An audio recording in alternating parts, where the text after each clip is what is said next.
갈라디아서 데살로니가 전후서 저와 함께 앞으로 1시간 반 정도, 좀 길면 1시간 40분 정도 이야기를 하도록 하겠습니다. 여러분들 앞서서 바울생의 사도행전 기억나시죠? 대표적인 내용이 무엇이었어요?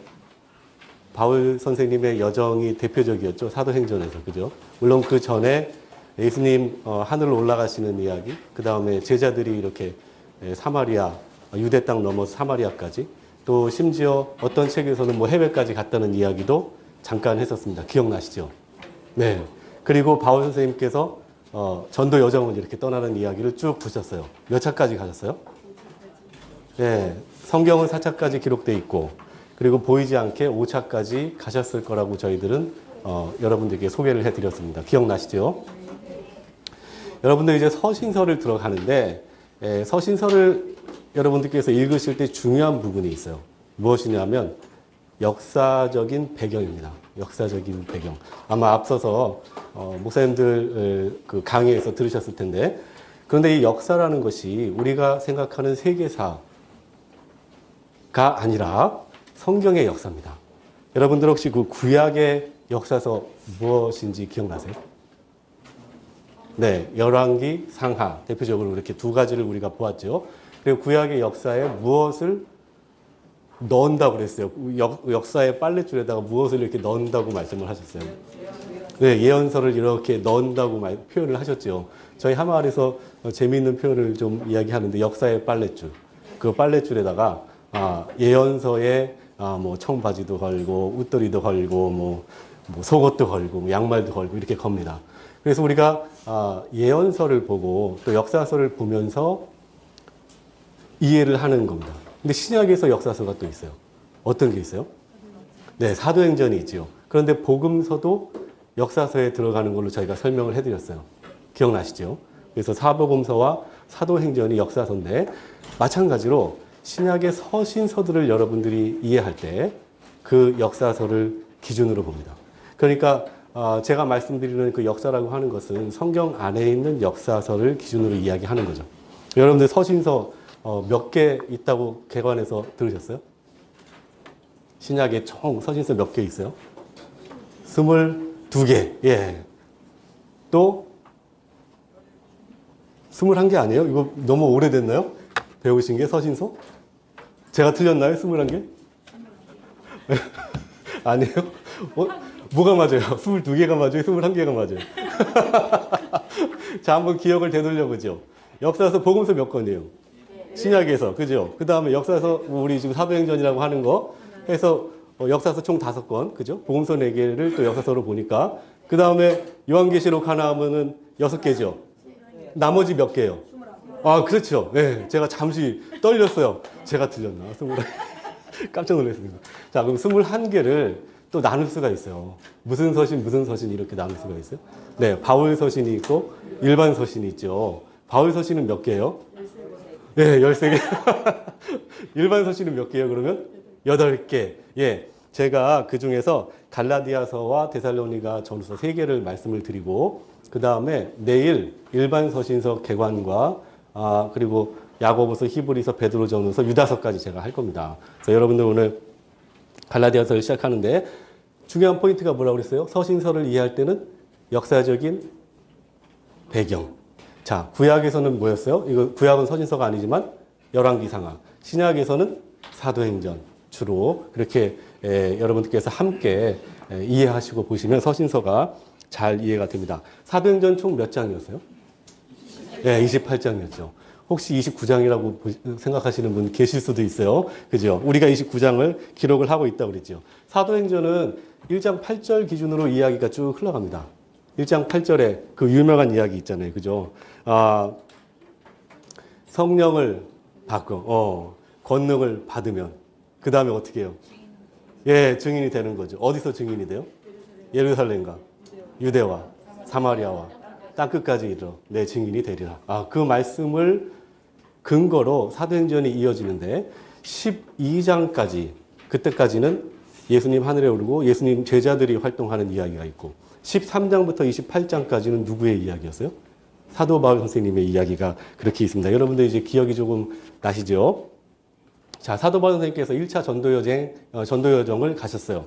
그리고 2차, 3차, 4차, 5차까지 가셨는데 아까 말씀드린 대로 4차까지는 성경에 기록되어 있다고 했어요. 사도행전에. 그리고 5차는 각종 서신서들을 다 종합하고 분석하고 종합해서 서바나 그러니까 스페인 끝까지 갔을 것이다 라고 저희가 이야기를 합니다. 1차 전도여정은 사도행전 몇 장부터 몇 장일까요?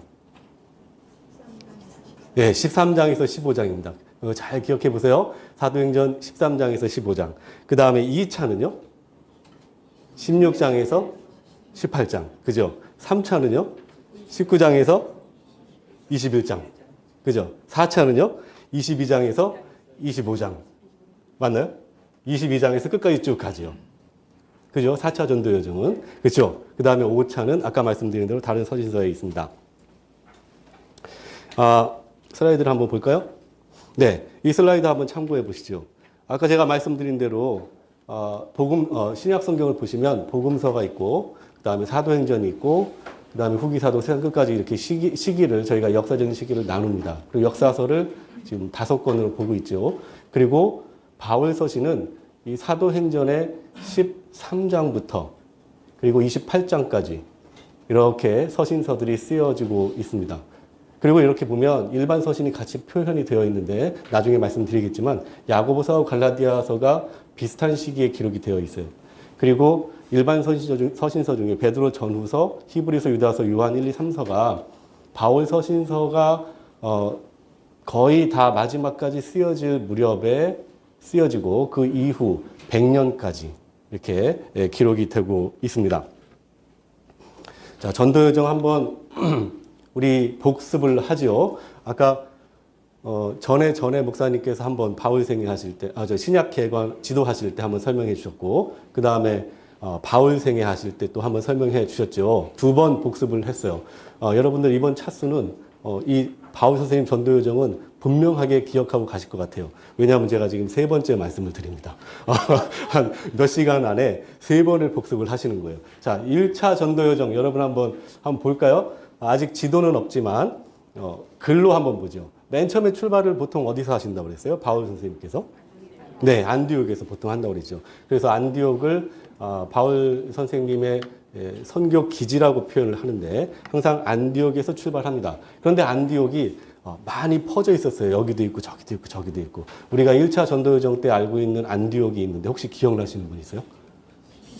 예, 비시디아 안디옥이 있죠. 그러면 요 앞에 있는 안디옥은 어떤 안디옥일까요? 혹시 아시는 분 계세요? 지도 때 보셨을 것 같긴 한데 시리아 안디옥, 수리아 안디옥 이렇게 얘기합니다. 위치는 어디 있냐면 이스라엘이 있으면 북쪽에 이렇게 올라가면 수리아 안디옥이 있어요. 지금 시리아 땅에 있어요. 자, 안디옥에서 출발을 하시죠. 그 다음에 어떤 섬을 갑니다. 어떤 섬을 가요. 근데 그 섬이 바보가 있어요. 이거는 여러분 기억나시죠? 그 섬에 바보가 살아요. 그래서 바보라는 도시가 있는 섬을 가는데 이 섬이 지금 키프러스, 그러니까 예전 발음으로 하면 구브로섬. 네, 구브로섬입니다. 바보에서 그 서기오 바울이라고 하는 이방인이 예수님을 믿어요. 근데 그 옆에 유대인 거짓 마술사가 있었어요. 이 얘기는 뭐냐면 유대인이 거기에 이미 살고 있었다는 거예요. 그러니까 유대교를 믿었던 마술사였던 거죠. 이 사실이 상당히 좀 중요합니다. 왜냐하면 이제부터 바울 서신을 우리가 보게 되면 전 세계에 유대인들이 퍼져 살기 시작을 해요. 그래서 바울 선생님께서 전도하실 때 회당을 찾아가죠. 회당을 찾아갔다는 얘기는 거기에 이미 유대인 공동체가 있었고 그리고 유대인 그리스도 교인들이 같이 있었어요. 그러니까 유대 교인들도 있었을 것이고 유대인 그리스도인들도 있었어요. 그런데 유대인 그리스도인들 중에는 유대 율법을 매우 강조하는 사람들도 있어요. 그것을 유대인 율법주의자 이렇게 이제 얘기하기도 합니다. 그런데 이 율법주의자는 유대 교인들 중에도 있겠죠. 그런데 교회 안에도 있었어요. 근데 차이점은 뭐냐면 유대교 율법주의자들은 유대교에서의 율법을 강조하는 거고 유대인인데 그리스도인이 율법주의자다. 그러면 갈라디아서에서 여러분들 내용 조금 아시잖아요. 그죠? 내용 아시죠? 뭘 강조해요? 대표적으로? 할례를 강조해요. 율법 중에 할례를 강조해요. 뭐 음식도 강조하기도 하고 절기 지키는 것도 강조하기도 하는데 갈라디아서에서는 할례를 집중적으로 다루고 있어요. 그래서 여러분들이 이 바울 선생님 전도 여정을 이렇게 따라가시다 보면 회당을 찾아가시는데 그 회당을 딱 만났을 때 머릿속에 유대인들이 있었구나. 그런데 유대 교인들도 그 근처에 살고 있었을 것이고 또 유대교 그리스도인들, 유대인 그리스도인이 살고 있어요. 유대교에서 예수님 믿겠다고 개종한 분들 살고 있었을 것이고 그죠? 거기에 이방인들도 같이 있었을 거예요. 그죠? 해외니까. 그죠? 그리고 유대인 그리스도인인데 율법주의자가 아닌 또 그리스도인들이 있을 거예요. 이게 이 당시 교회 구성원들을 가만히 보면 이렇게 크게 한 4가지 정도로 구분을 할 수 있어요. 그래서 가끔, 유대인 그리스도인 하면 이게 어떤 유대인 그리스도인인가? 율법을 강조하는 것인가? 아닌가? 그래서 항상 율법주의자라는 표현을 쓰죠. 잘 기억을 해보시고요. 자, 구보로 섬을 지나서 버가로 올라갑니다. 버가는 이제 지금의 터키 땅 남쪽 지역으로 배를 타고 올라갑니다. 그리고 버가에서 비시디 안디오 갈 때는 토러스 산맥이라고 하는 높은 산맥을 넘어가야 됩니다. 이렇게 남쪽에서 북쪽으로. 기억나시죠, 여러분들? 지금 지도가 없지만 지도 한번 기억을 되살리는 의미에서 한번 볼까요? 네, 여기가 버가인데 비시디 안디옥을 올라갈 때 토러스 산맥을 넘어간다는 그런 이야기이죠. 이 지도는 이것만 잠깐 보시고 다시 앞쪽으로 넘어가겠습니다. 그리고 이고니온, 루스트라, 더베, 루스트라, 이고니온, 안디옥 해서 이렇게 돌아오시죠. 네, 다시 돌아왔습니다. 자, 비시디 안디옥을 가셔서 이고니온, 루스트라, 더베로 가는데 여기에서 특징적인 사건이 있어요. 뭐가 있냐면 유대인들이 바울 사도를 어떻게 해요? 네, 박해를 하고 비시디 안디옥부터 쫓아와요. 그리고 이고니온, 루스트라에 가서는 어떻게 해요? 돌로 던져서 죽었다라고 저희는 표현을 하지요. 그 긴 200km 쫓아와가지고 돌 몇 개 던지고 그냥 가진 않았을 거다 이렇게 판단하는데 어쨌든 성경은 뭐 죽었다라는 표현은 없어요. 어쨌든 그 사건이 매우 중요합니다. 왜냐하면 아까 말씀드린 대로 바울 사도님이 지금의 터키 지역, 그러니까 갈라디아 지역입니다. 지금 현재 제가 가고 있는 1차 여정에 갈라디아 지역의 회당을 찾아가서 복음을 전하는데 유대인들이 쫓아와서 괴롭히는 겁니다. 유대인 율법주의자들이 쫓아오는 거예요. 그러니까 교회를 다니면서 그리스도인인데도 율법을 강조하는 사람들이 있었어요. 그 사람들이 쫓아오죠.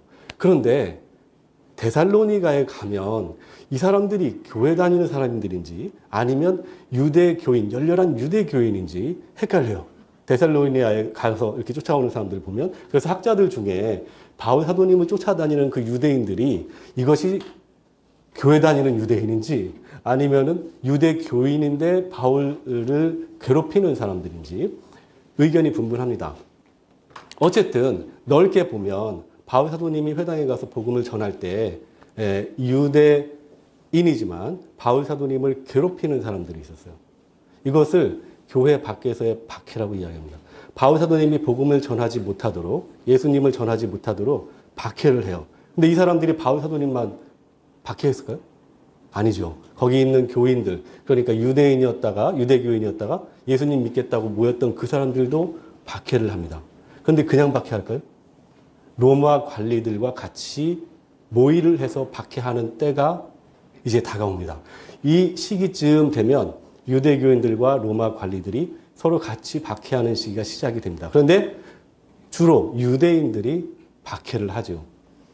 그럼 왜 그러겠어요? 종교적인 이유겠죠. 그리고 동족이면서 유대교를 배반하고 떠나간 사람들 때문에도 그렇고 그렇게 해서 이제 박해를 하는데 제가 말씀드리고자 하는 그 핵심은 뭐냐면 이 1차 전도 여정에서 특히 다른 전도 여정에서도 회당을 갔을 때 유대인들이 쫓아와서 박해를 하는 상황이 기록이 되어 있어요. 그것은 교회를 향한 박해라고 여러분들이 이해하시면 됩니다. 그런데 교회를 향한 박해가 거기서 끝나는 게 아니에요. 교회 안에 문제를 일으킵니다. 그죠? 교회가 핍박을 받으면 신앙생활 하는데 불안정하겠죠. 어떤 사람은 내가 이 어려움을 당하면서 이 예수님 믿어야 되나? 그냥 옛날 유대교로 넘어가지 뭐. 그 이야기 했던 게 히브리서가 있어요. 나중에 일반 서신 말씀드리겠지만. 물론 그런 계기가 있어요. 어떤 유대인들이 이렇게 자꾸 꼬시는 거죠. 지금 나라가 어지러운데 일로 와서 독립운동해야지. 그러면서 꼬시기도 하고 괴롭히기도 하고 로마 관리가 또 핍박도 하고 그러니까 이제 교회에서 떠나려고 하는 움직임도 있어요. 그러다 보니 교회 안에 문제가 생깁니다. 교인들 사이에 불화도 생기고 그것이 가정 안에도 문제를 일으켜요. 야고보서가 교인들 사이의 문제를 이야기를 했고 베드로 전서가 가정 안에서의 문제를 이야기했어요. 그런데 다 같은 맥락이에요. 다 같은 맥락이에요. 어떤 맥락일까요? 첫 번째, 교회 밖에서의 박해가 있어요. 유대 교인들이 박해하는 거. 또 율법주의자와의 갈등. 교인이지만. 그리고 로마 관리와 같이 유대인들이 협작해서 교회를 괴롭히는 거. 거기에 또 뭐가 있냐면 대기근이 있었어요. 45년에. 기억나시나요, 아까? 그런 여러 가지 교회 밖에 어려운 상황들이 지금 펼쳐지는 거예요. 이 상황에서. 이 상황에서. 그런데 지금 갈라디아서의 배경을 보면 어떤 문제가 두드러지냐면 유대교 율법주의자들. 그러니까 교회를 다니면서 할례를 받아야 구원을 받아야 된다고 하는 그 사람들하고 그 다음에 그렇지 않은 사람들. 그 사람들 사이에 이제 문제가 생기는 거죠. 한 교회 안에. 이 소식을 바울 선생님이 듣는 거예요. 그래서 갈라디아서를 쓰게 됩니다. 자, 이고니온, 루스드라, 더베를 가셨다가 다시 더베에서 루스드라, 이고니온, 비시디오 간디오, 그 다음에 아탈리아에서 배를 타고 이제 그 이스라엘 땅으로 넘어오는데 이 과정은 여러분들이 유심히 살펴볼 필요가 있어요. 유대인들이 박해해서 쫓아와서 죽이고자 했던 그 땅을 다시 되돌아가는 여정이었어요. 그 이야기는 이 바울 선생님께서 첫 번째 전도 여정을 가셨다가 본인이 첫 번째로 세운 교회들을 다시 한번 확인하고자 돌아가는 것이죠. 그런데 그 와중에 위험이 있었어요. 아까 어떤 위험이 있었어요? 가장 크게 동족의 위험이 있었던 거예요. 자기를 돌로 쳐 죽였던 사람들을 만날 여지가 상당히 높았죠. 그럼에도 불구하고 본인이 세운 교회, 교인들을 만나기 위해서, 점검하기 위해서 다시 한번 거꾸로 거슬러 올라가서 이스라엘 땅으로 넘어오게 됩니다. 자, 그런 상황에서 갈라디아서가 쓰였어요. 갈라디아서 여러분들께서 인사말부터 보시면 느낌이 어떠세요? 혹시 갈라디아서 읽어보신 분? 인사말부터 뭔가 확정적이에요. 그리고 이제 갈라디아서를 쭉 읽어가시면서 보면 분도 내세요. 그래서 우리 왜 베어버려라 이 표현에 가면 하이라이트잖아요. 바울 선생님께서 막 불이 활활 타오르는 거예요. 도대체 말이야. 왜 그러셨겠어요? 왜 그러셨겠어요? 본인이 전한 복음이 훼손되는 거예요. 교회 안에서 그것도. 그 문제로 그 교회가 어떻게 될까요? 불안해지고 교회가 흩어질 수 있는 위기에 있는 거예요.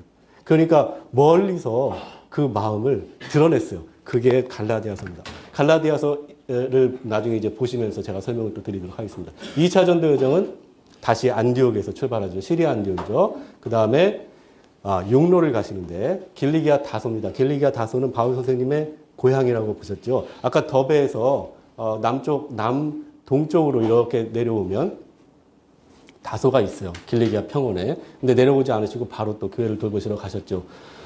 다시 더베, 루스트라, 비시디안디오. 2차 전도 여정 때 1차 가셨던 곳을 다시 한번 가세요. 지금 몇 번 가시는 거예요, 그러니까? 오실 때 한 번. 1차 때 한 번 더 점검하고, 그 다음에 2차 때 다시 한 번 가시죠. 네. 3번을 갈라디아 교회를 방문하시는 거예요.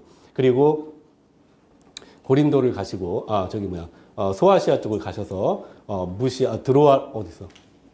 드로아 쪽으로 가십니다. 그 다음에 사모드라게, 네아폴리, 빌립보, 암비볼리, 아볼로니아, 데살로니가. 자, 2차 전도 여정 때 데살로니가를 방문을 하시는데 이 과정에서도 아까 말씀드린 대로 유대인들이 등장을 합니다. 근데 데살로니가에서는 순종하지 아니하는 유대인이라고 표현을 하는데 이 유대인들이 교회를 박해하는 거죠. 바울 사도님을 박해하는 겁니다. 아까와 비슷한 상황이에요. 데살로니가 교회에 있는 사람들도 박해를 당하고 있는 상황이에요. 로마 관리가 박해를 할까 말까.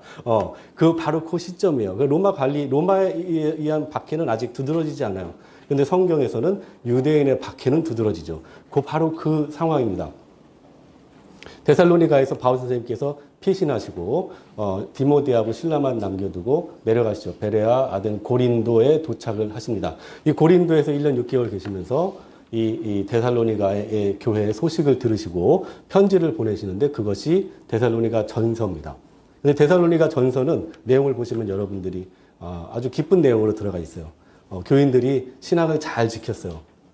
갈라디아서와 한번 비교해 보세요. 갈라디아서와 그 바울 선생님의 분위기를 한번 생각해 보세요. 갈라디아서는 막 불이 이글이글 타오르는 그런 분위기라면 데살로니가 전서는 기쁨의 표현이었어요. 그래서 믿음의 역사를 칭찬하시고 그 믿음을 가지고 사랑의 수고를 했던 것에 대해서 칭찬하시고 그 다음에 예수 그리스도를 기다리는 그 소망에 대해서 칭찬을 하십니다. 그리고 나서 이제 종말에 대한 이야기를 함께 하시죠. 그런데 데살로니가에도 환난이 있었어요. 교회 밖에서 교회를 괴롭히는 유대인들이 있었다면 또 다른 환난이 뭐냐면 데살로니가라는 도시의 지역 때문에 그래요. 이게 항구 도시인데 여기에 로마의 만신전이 있었어요. 만신전이 있으면 뭐가 있어요? 합법적인 이방 창기가 거기 있어. 그리고 항구 도시다 보니까 겸해서 음란의 도시로 그렇게 표현을 합니다. 그래서 데살로니가에 보면 음란에 대한 문제, 세교계에 대한 문제를 언급을 합니다. 네. 그리고 나서 6개월 후에 후서를 쓰시는데 후서에서는 전서에서 바울 사도님이 언급한 그 종말에 대한 이야기를 누군가가 오해를 한 거예요. 그래서 주님의 때가 왔다라고 생각을 하고 이제 때가 왔으니까 그냥 살자. 그래서 게으르게 사는 사람들이 생겨난 거예요. 그리고 그때만 기다리고 그리스도인으로서 개인의 어떤 그 분분을 하지 않고 그렇게 살던 사람들이 생깁니다. 그래서 종말론에 대한 그 내용을 다시 한번 고쳐주는 이야기가 후서에 기록이 되어 있습니다. 3차, 4차, 5차는 다음 시간에 강의하시는 목사님과 함께 보시면 좋을 것 같습니다. 자, 이게 로마의 땅끝이라고 하는 석이라고 하는데요. 저는 가보지 않고요. 산티아고 순례길 마지막 도착 지점이라고 합니다.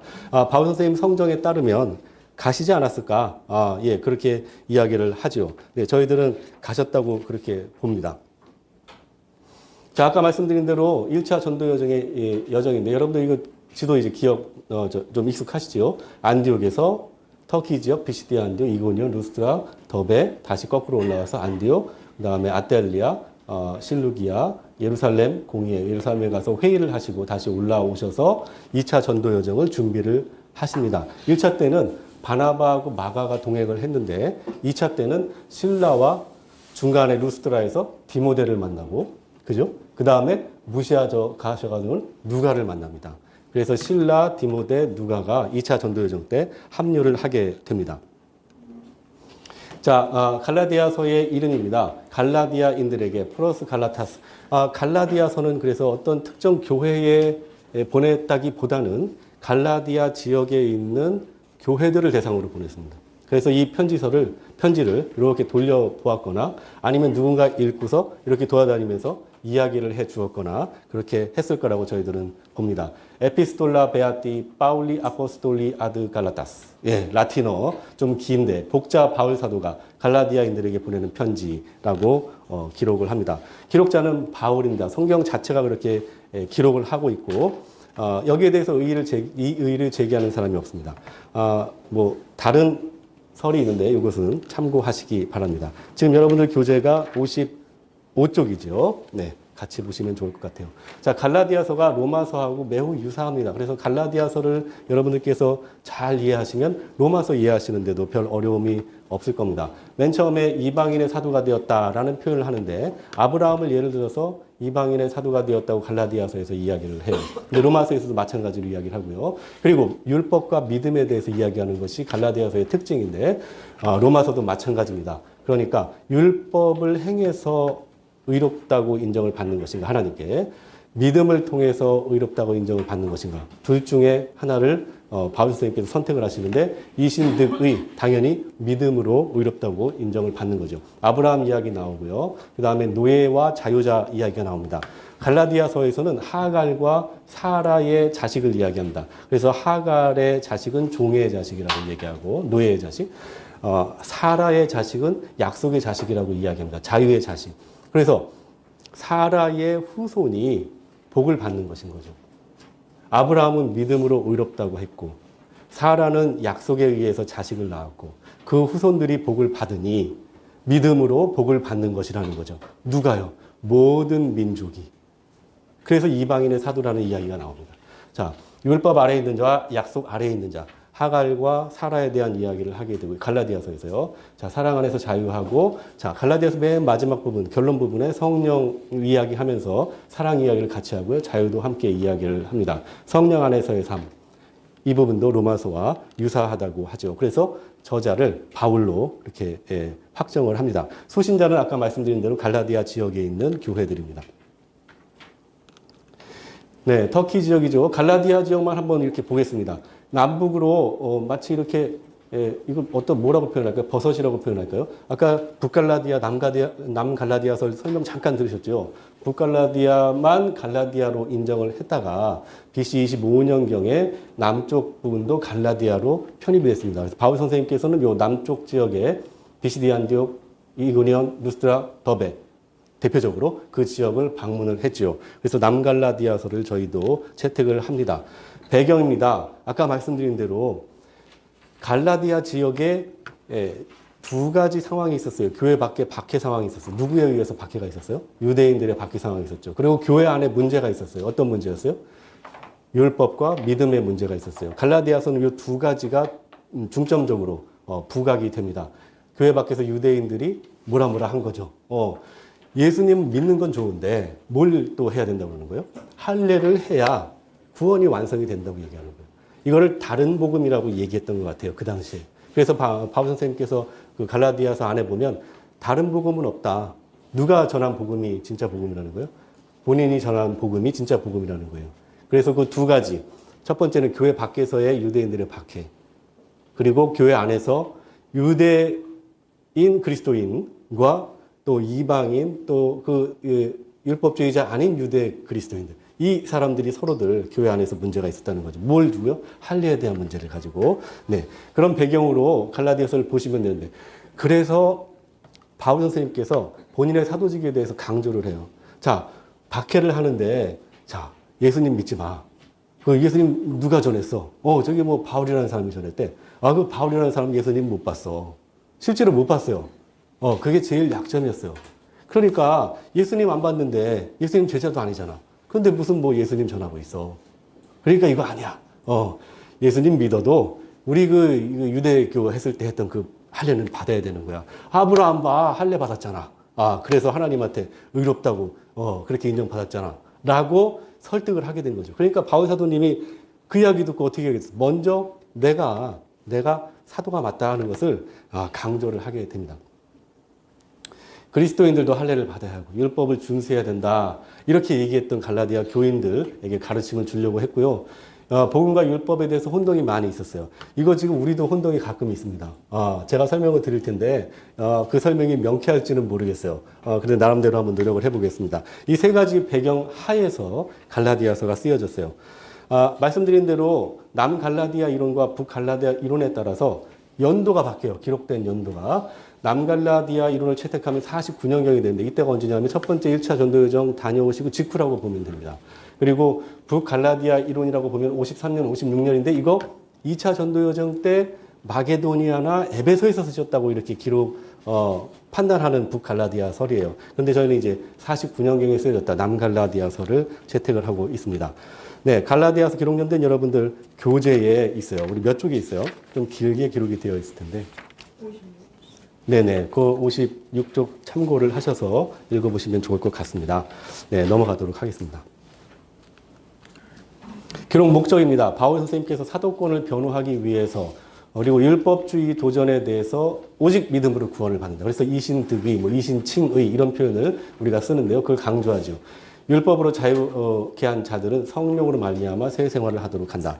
자, 한번 보세요. 율법을 강조하는 사람들의 입장에서는 바울 선생님께서 믿음만 가지고 구원이 이루어진다 하면 얼마나 불안하겠어요. 그죠? 내가 뭔가 행해야 되는데 보이지 않는 믿음 가지고 하기에는 조금 불안한 거예요. 내가 뭘 행해서 뭐 구제를 열심히 하든가 절기를 잘 지키든가 금식을 잘 하든가 뭔가 해서 내가 좀 확신을 가져야 되는데 불안한 거예요. 그랬더니 바울 선생님께서 뭐라고 하시는 거예요? 성령을 따르는 삶을 살면 된다. 이렇게 얘기하는 거죠. 성령을 따르는 삶. 근데 이 성령이 보이지 않잖아요. 하지만 성령을 따르는 삶을 바울은 살았어요. 그러니까 본인이 그렇게 이야기를 할 수 있는 거예요.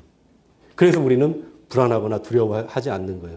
율법을 떠나도 구원은 믿음으로 성령과 함께 완성이 되는 건데 그 자유 안에서 살라고 하는 것이 바울 선생님의 주장입니다. 그래서 기록 목적 세 가지를 잘 기억을 해주시면 좋겠어요. 첫 절입니다. 함께 읽으실까요? 사람들에게 난 것도 아니요 사람으로 말미암은 것도 아니요 오직 예수 그리스도와 그를 죽은 자 가운데서 살리신 하나님 아버지로 말미암아 사도된 바울은 끝절입니다. 형제들아 우리 주 예수 그리스도의 은혜가 너희 심령에 있을지어다. 아멘. 네. 자, 전체 복입니다. 자, 우리 서신서들이나 다른 성경을 보실 때 여러분들 첫 번째 배경을 잘 이해하시면 돼요. 특히 이제 서신서에 맞춰서 제가 말씀드리면 역사적인 배경을 먼저 크게 이해하시고 그 다음에 각 서신서마다 전체 보기가 있어요.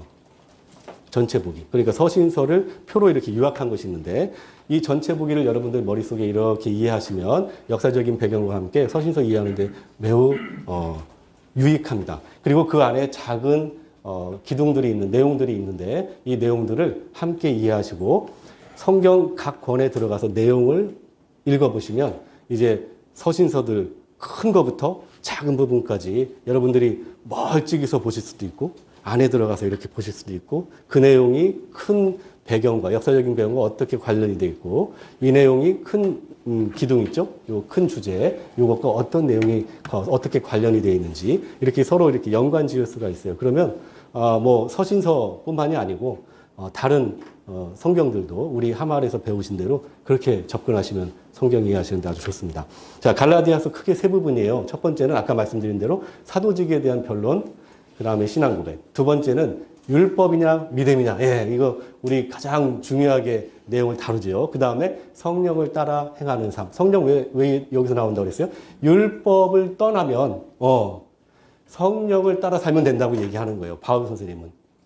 두려워하는 유대교 율법주의자 교인들에게 그렇게 이야기하는 겁니다. 자, 첫 번째 사도직에 대한 변론과 신앙 고백 안에 첫 번째 작은 내용이 있는데요. 바울의 사도직에 대해서 강조합니다. 아까 인사 맨 처음에 한번 보셨죠? 첫 절. 자기가 주 예수 그리스도 하나님 막 얘기하면서 사도라는 거예요. 그 다음에 이방인의 사도라는 걸 이야기를 하고 그 다음에 바울이 얼마나 고생하고 복음을 전했는지 그렇게 이제 이야기를 합니다. 그리고 율법의 행위냐 믿음이냐에 따라서는 의인은 믿음으로 살리라.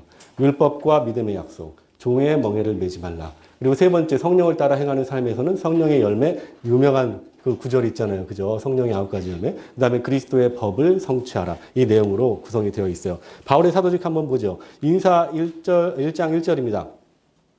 오직 예수 그리스도와 그를 죽은 자 가운데 살리신 하나님 아버지로 말미암아 사도된 바울. 요 말씀이 이제 갈라디아서 조금 이제 중반 이렇게 중간에 보면요. 내가 회심한 후에 다메섹도 가고 누구를 만나고 누굴 만나요? 예수님 제자 야고보와 대화하고 그런 이야기가 나오죠.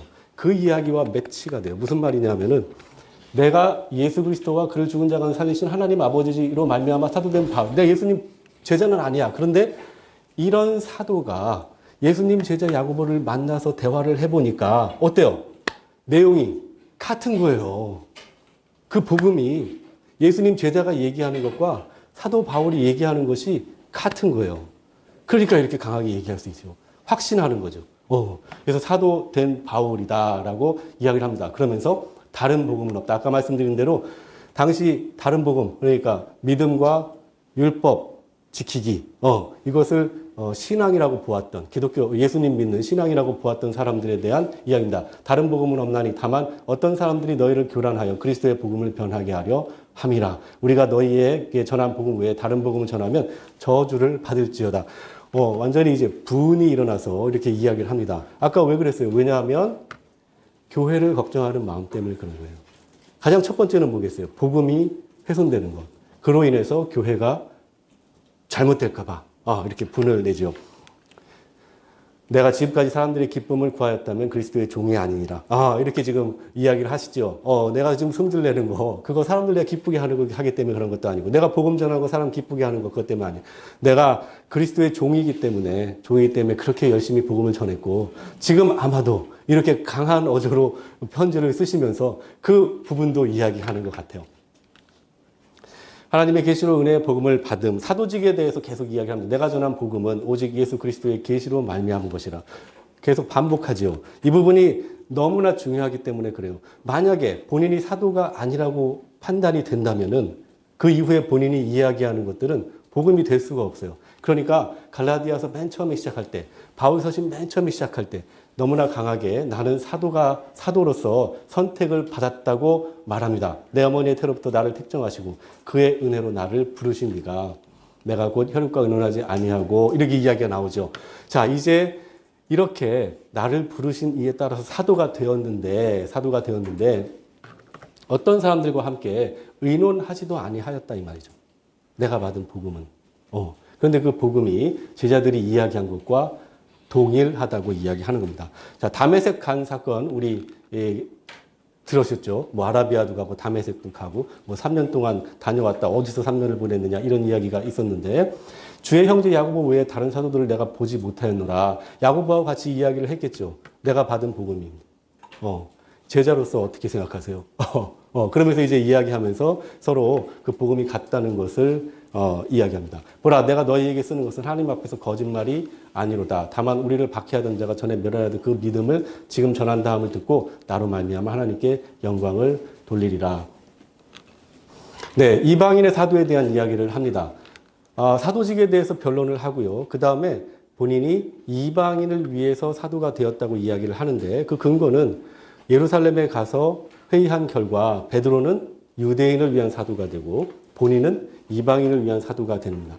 어떤 복음이에요? 같은 복음으로 이렇게 이야기를 하는 거죠. 그런데 베드로가 약간 문제가 있어요. 갈라디아서 이제 내려가다 보면 그 이야기가 나오는데 자, 계시를 따라 올라가 내가 이방 가운데서 전파하는 복음을 그들에게 제시하되 베드로에게 역사하사 그를 할례자의 사도로 삼으시니가 또한 내게 역사하사 나를 이방인의 사도로 삼으셨느니라. 방금 말씀드린 그 이야기입니다.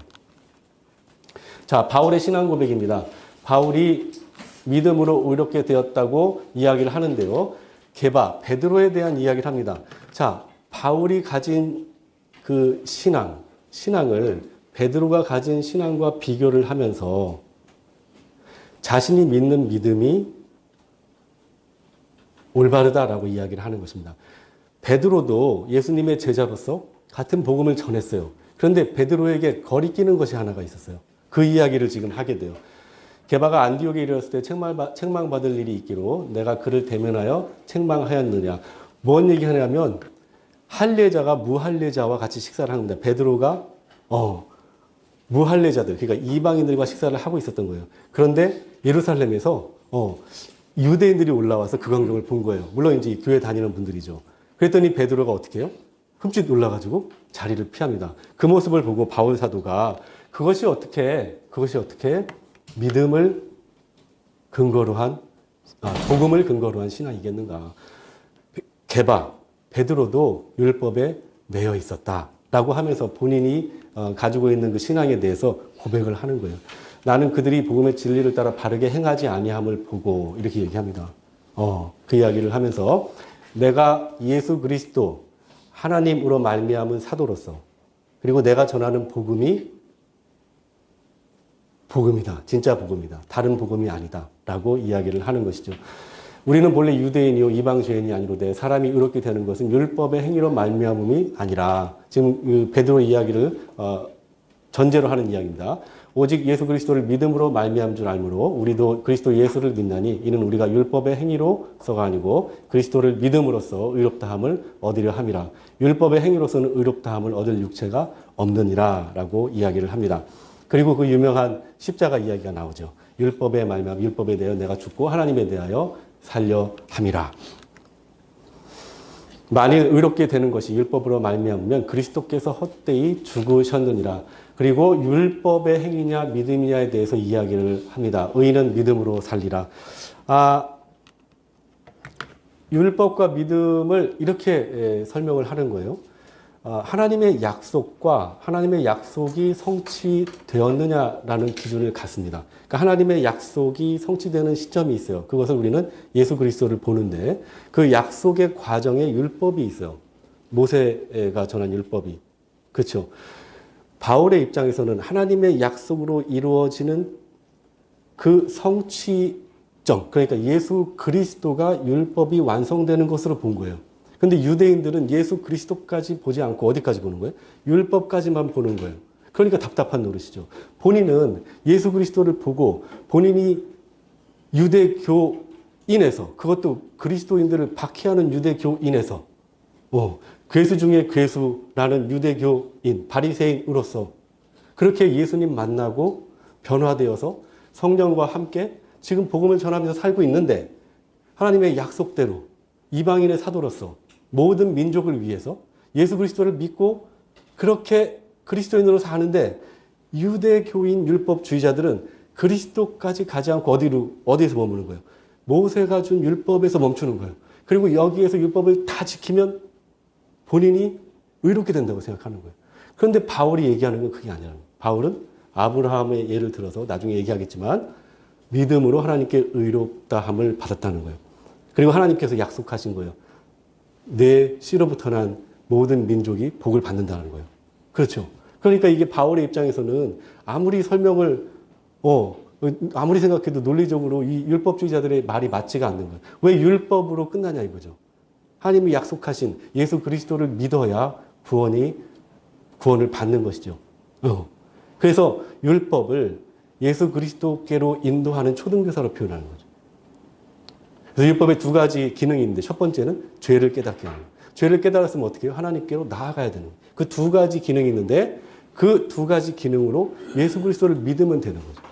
근데 유대교인들은 그렇게 가지 않았어요. 그냥 율법의 성취로만 머물러 있었죠. 그러니까 이 갭이 너무 큰 거예요. 바울 사도의 입장에서. 여러분들도 이해가 되시죠?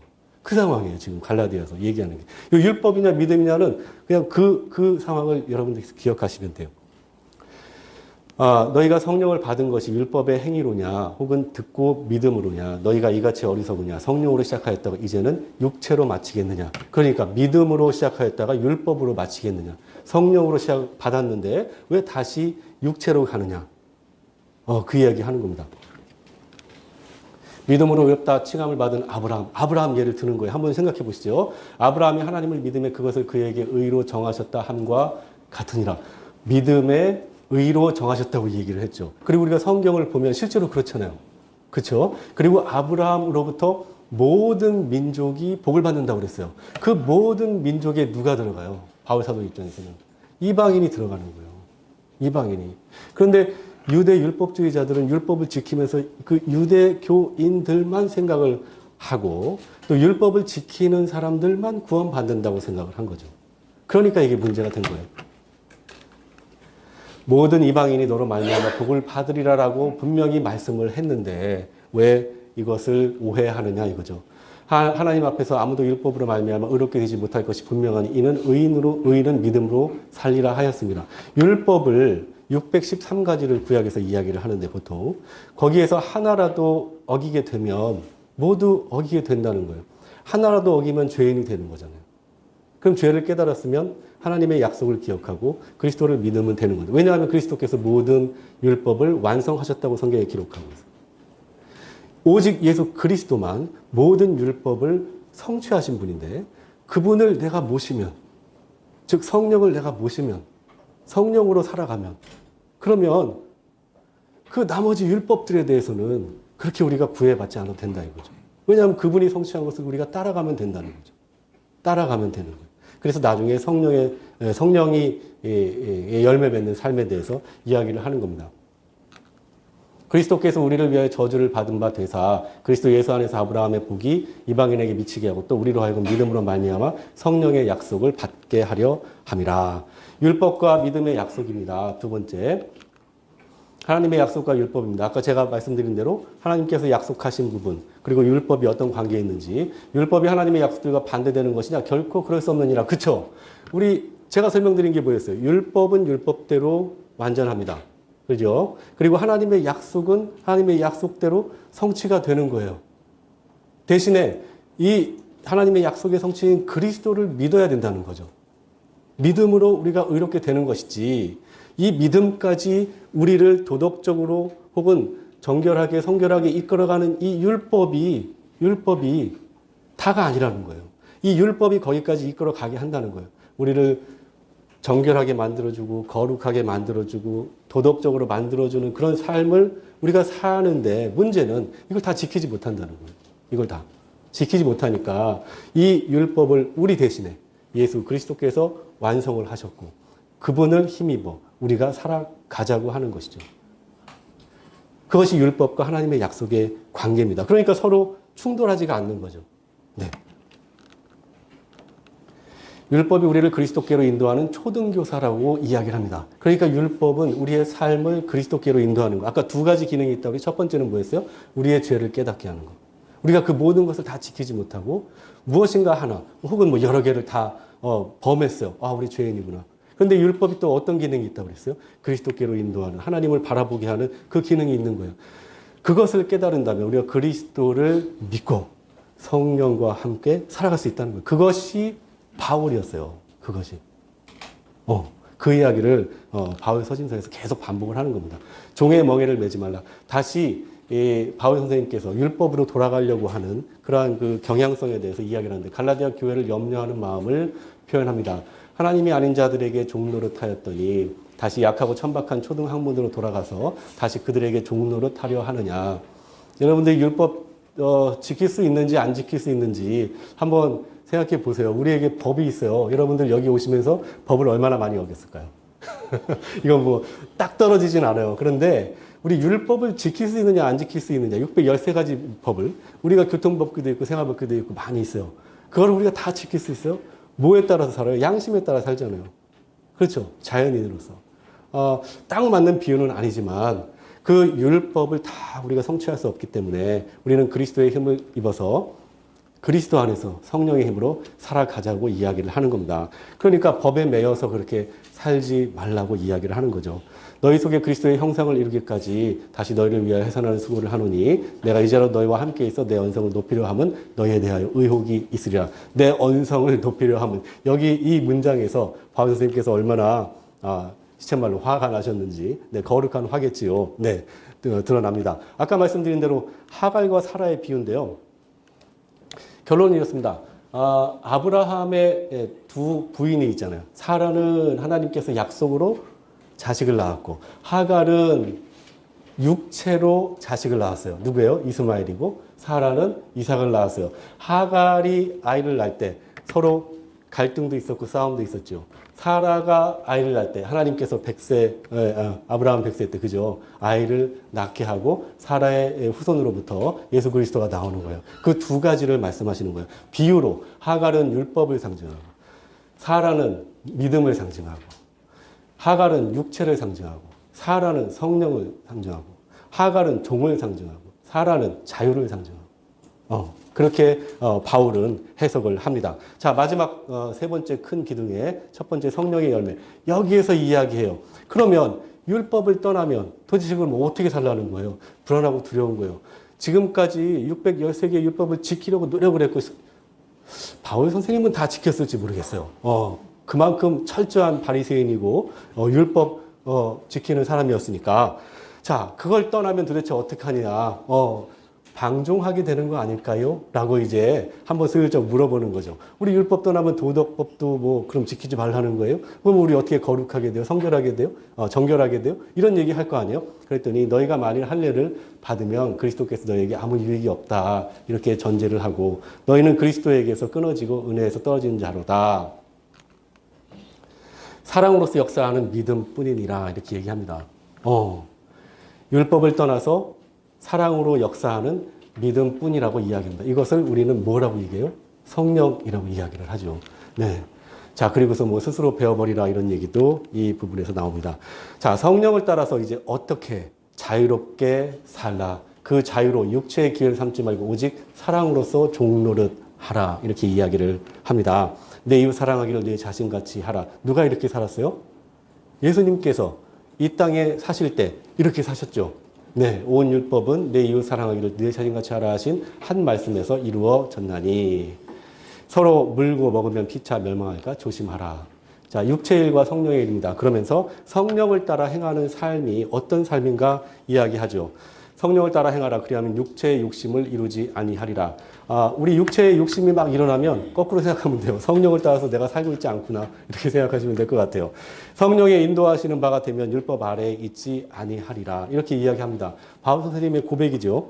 육체의 일은 이렇습니다. 음행과 더러운 것과 호색과 우상숭배와 주술과 원수 맺는 것과 분쟁과 시기와 분냄과 당짓는 것과 분열함과 이단과 투기와 술 취함과 방탕함과 그와 같은 것들이라. 전에 너희에게 경계한 것 같이 경계하노니 이런 일을 하는 자들은 하나님 나라를 유업으로 받지 못할 것이요.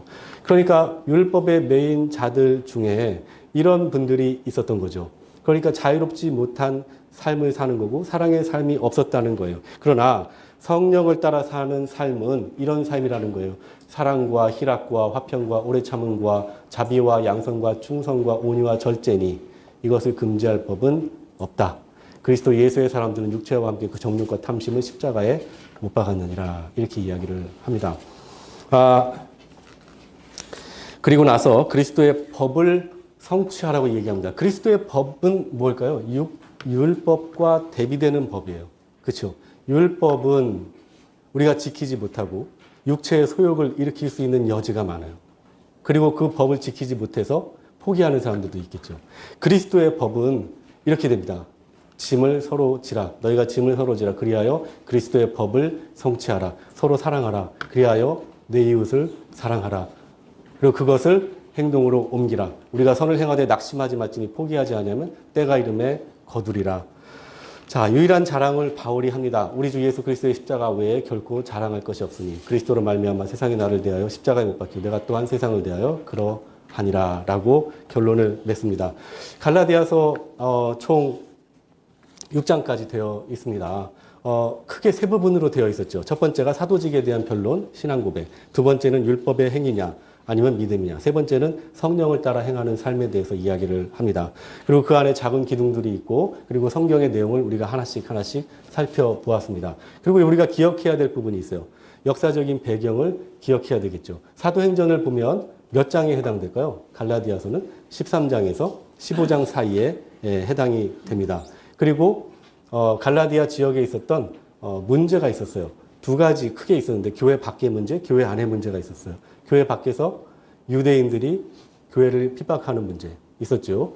또 교회 안에서 할례를 주장하는 사람들과 그렇지 않은 사람들, 또 그렇지 않은 사람들 중엔 이방인도 있었고 유대교 그리스도인들도 있었고 그런 두 가지 문제가 갈라디아서의 배경이었어요. 그러니까 갈라디아서를 여러분들께서 이제 읽으시고 또 이해하실 때 그 역사적인 배경을 머리에 두시고 그 다음에 갈라디아서의 큰 내용과 작은 내용들을 정리하시면 충분히 이해가 될 것 같습니다. 그리고 중요한 부분은 율법과 믿음의 관계, 이 관계에 있어서 중요한 내용이니까 잘 기억을 하시면 될 것 같습니다.